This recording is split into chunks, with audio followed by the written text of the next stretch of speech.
मुंबई की भागती हुई जिंदगी में लोकल ट्रेनों की आवाज और ऊंची इमारतों के बीच एक छोटा सा लड़का रोज सुबह सूरज से पहले जाग जाता था।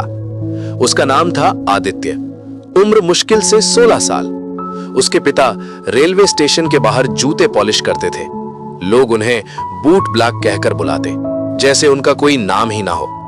आदित्य बचपन से देखता आया था पिता के हाथों की दरारें, पीठ का झुकाव और आंखों में छुपा वो सपना जो कभी पूरा नहीं हो पाया। पिता अक्सर कहते थे, बेटा पढ़ लिख ले, हमारे जैसे हालात तुझे कभी देखने ना पड़े। यही बात आदित्य के दिल में घर कर गई। आदित्य सरकारी स्कूल में पढ़ता था। उसके कपड़े साधारण थे, जूते घिसे हुए और बैग कई बार सिला हुआ। क्लास में बच्चे उसका मजाक उड़ाते। कोई कहता, अरे बूट पॉलिश वाले का बेटा आ गया। हर ताना उसके दिल में चुभता, लेकिन वो चुप रहता। उसके अंदर कहीं एक आवाज कहती थी, आज नहीं तो कल जरूर कुछ बदलूंगा। एक दिन स्कूल में मोटिवेशनल सेमिनार हुआ। एक सफल बिजनेसमैन बोलने आए। उन्होंने कहा, मैं भी कभी फुटपाथ पर सामान बेचता था, फर्क सिर्फ इतना है कि मैंने हार नहीं मानी। ये शब्द आदित्य के लिए चिंगारी बन गए। उस दिन पहली बार उसे लगा, शायद मैं भी कर सकता हूं। लेकिन जिंदगी आसान नहीं थी। 10वीं के बोर्ड एग्जाम के समय उसके पिता बीमार पड़ गए। घर की जिम्मेदारी आदित्य पर आ गई। पढ़ाई छूटने लगी। कई रातें उसने स्टेशन पर पिता के साथ जूते पॉलिश करते हुए गुजारी। एक पल को उसने सोचा, शायद किस्मत ही ऐसी है, पढ़ लिख कर भी क्या होगा। उस रात उसने किताबें बंद कर दी। उसी स्टेशन पर एक बुजुर्ग रोज आते थे। सफेद बाल, साधारण कपड़े। उन्होंने आदित्य को पढ़ते देखा था।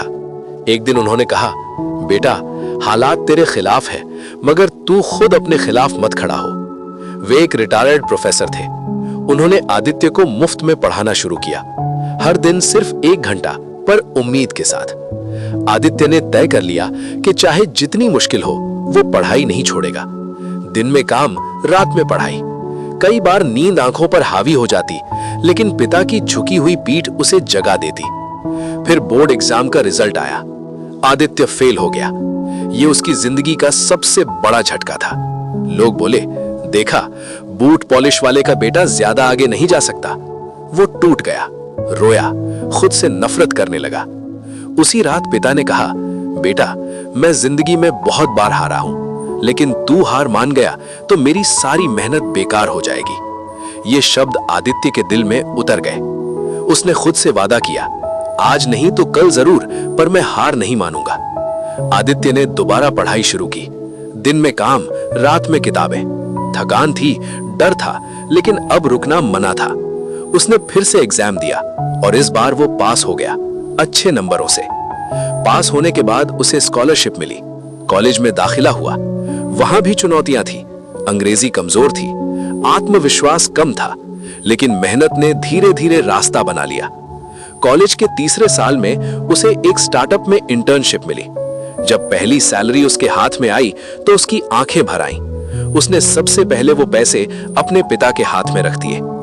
आज वही आदित्य एक सफल सॉफ्टवेयर इंजीनियर है। वो रोज उसी स्टेशन से गुजरता है जहां उसके पिता कभी जूते पॉलिश किया करते थे। फर्क सिर्फ इतना है कि आज लोग उसे नाम से जानते हैं, सम्मान से देखते हैं।